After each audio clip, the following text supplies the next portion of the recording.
Hello, I'm Steve Wagner. I'm a dentist from Albuquerque, New Mexico. I practice maxillofacial prosthetics and denture making and have done that for 41 years.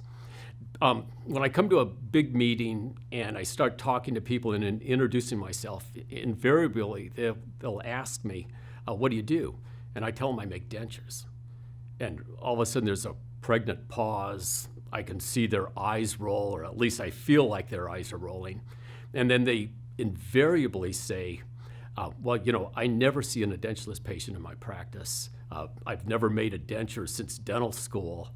I'm just not interested. And this is coming from a very high quality restorative dentist. So it got me thinking, why aren't they making dentures? And I think there were a lot of good reasons for it. One thing is that the quality of traditional dentures just doesn't equal the quality of their restorative fix work. A denture's a denture. It's doesn't have a lot of character to it. It looks like a denture. It detracts from the work that you were doing. And so I think a lot of times they just feel like dentures are a second-class product.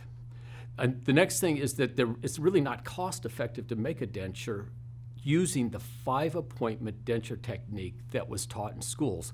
I mean, everybody since 1950 to 2020 have learned that 5-appointment technique.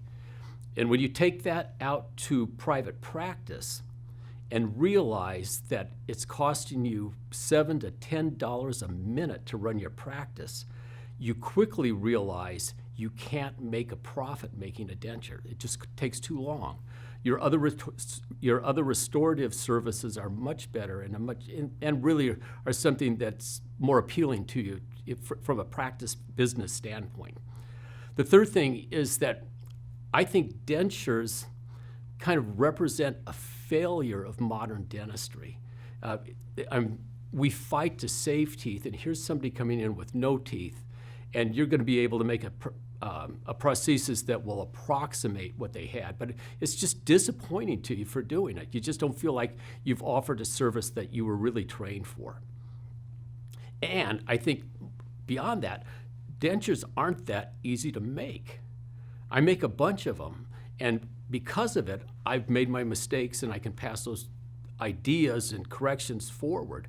But if you only make a denture a couple times a year, I mean, you're trying to remember exactly how you did it. And it really is a skill that requires practice and practice over time. So what does a digital denture offer that's different than the traditional denture? There's many things, but there's ones that I want to discuss. They're better fit, they're stronger, and they're easier to make. By better fit, I mean that they fit like the crowns that you're making that are CAD/CAM generated. They can be generated with the same accuracy and same fidelity as your crowns, which means that they fit better. There's more intimate contact of the tissues to the denture. You don't have to correct for warpage of the denture, processing errors. They just don't occur. They will allow you to have fewer follow-up visits, which is impressive because that's always a time-consuming task after a denture is placed. You might have 0, 1, 2 appointments at the most, whereas you might have had up to 4, 5, 6 adjustment appointments previously. The dentures are stronger, and this is a big deal. I mean, what's one of the bigger complaints that you have with a denture?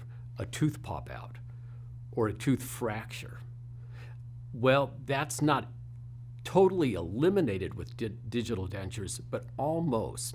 The dentures can be up to twice as strong as traditional dentures, and the teeth can actually be milled or printed directly to the denture base, so you really don't have any teeth to pop out, which is important for implants. It's important for patients with opposing natural dentition. The dentures are just stronger.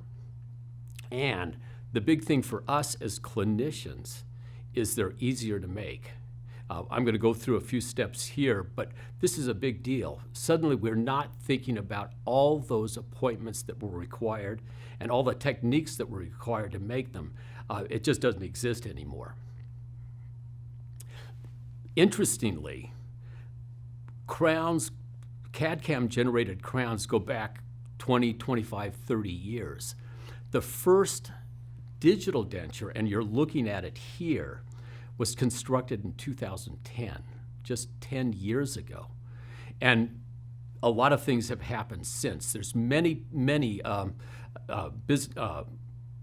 companies now producing dentures. I'm going to give you an example of a few. Here's Dentka. This was a denture that was created by a dentist out of University of Southern California. Dentka stands for Dentures of California. I asked him.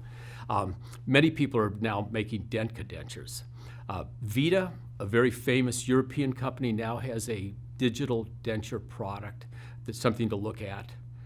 Avident, a company out of Phoenix, Arizona, that is very highly designed. The engineers behind Avident worked at Los Alamos National Laboratory, and they've taken a lot of the techniques that were used in science and applied them to the construction of the Avident denture.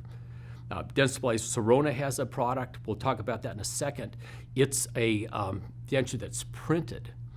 Printing is the up-and-coming way of making digital dentures, and this is one of the higher products that are on the market now. A company, Merz, out of Germany, they have a very interesting denture. It's milled, but it's milled in a special way that makes it very strong and very inexpensive. Kulzer, a company out of Japan, they have their own product, and Ivoclar, which is a famous name in denture making, they also have a product. But what does that mean to you? Digital and dentures really needs to be divided in two things. One is the denture itself that I just showed you. They're stronger, they're better. But the thing for a clinician that's really important is that you can have a digitally driven clinical workflow, which means it can be very consistent, very accurate, and can go quite quickly. Traditionally now we're saying you can go from a 5-appointment technique down to 3. Some people even say 2, but 3 seems to be the golden spot for you. And that'll allow you to really be able to be very efficient at the chair. We're talking 3 30-minute appointments, not 3-hour appointments, but just 3 30-minute appointments that will make the denture very easy to construct. The first appointment, you make impressions. You can either use trays that are designed specifically for impression making with a single appointment visit. You'll see several of those on the market. They all work well. There's different materials to use to make impressions. I personally use polyvinyl sulfide, but you can really use any material that can be scanned. So you can use impression trays, number 1.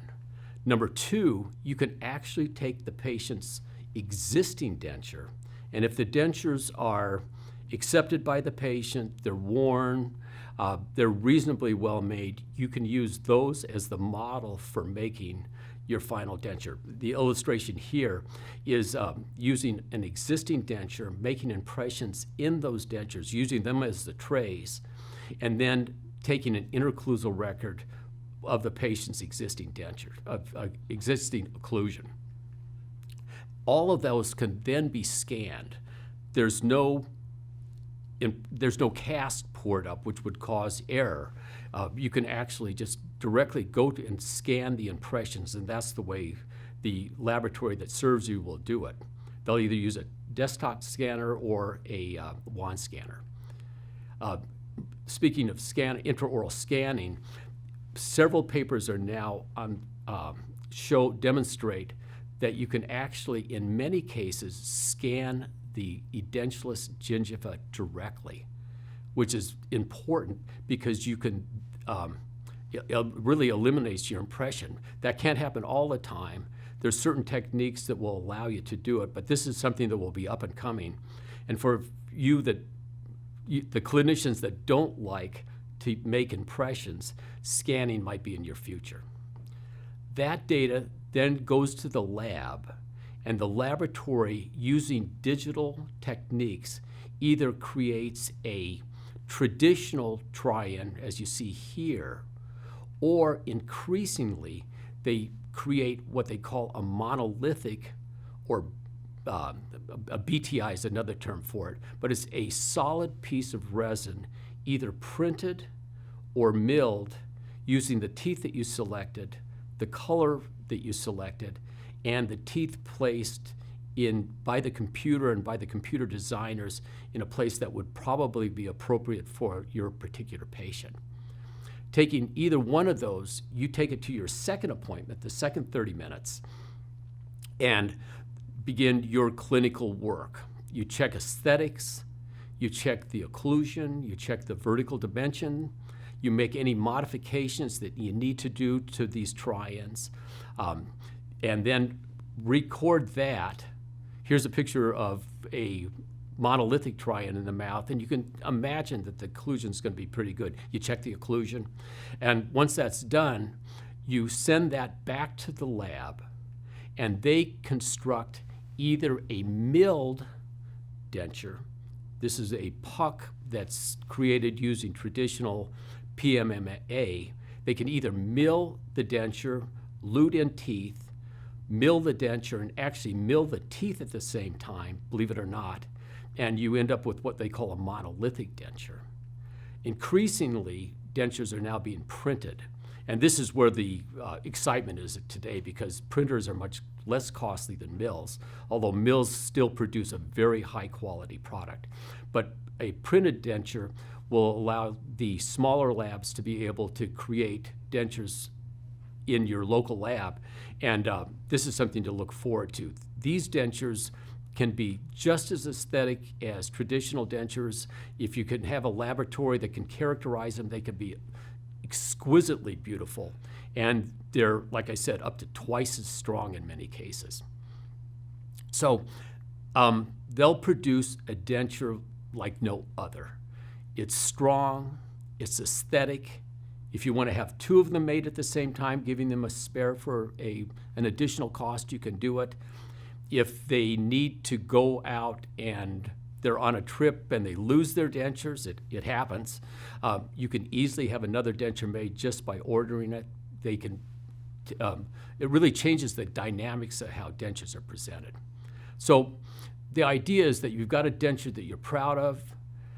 In the third appointment, basically you just place the dentures in the mouth, you check occlusion. You don't have to adjust it because you've done it at appointment 2. The patients are delighted. They start out with the confidence that they've been given really the best denture ever made. And to be honest with you, you can look them straight in the eyes and say, yes, these are the best dentures ever made, and I'm delighted to give them to you. So think about digital dentures. I think this might just change your perspective of what you can offer your patient in a holistic way. Thanks.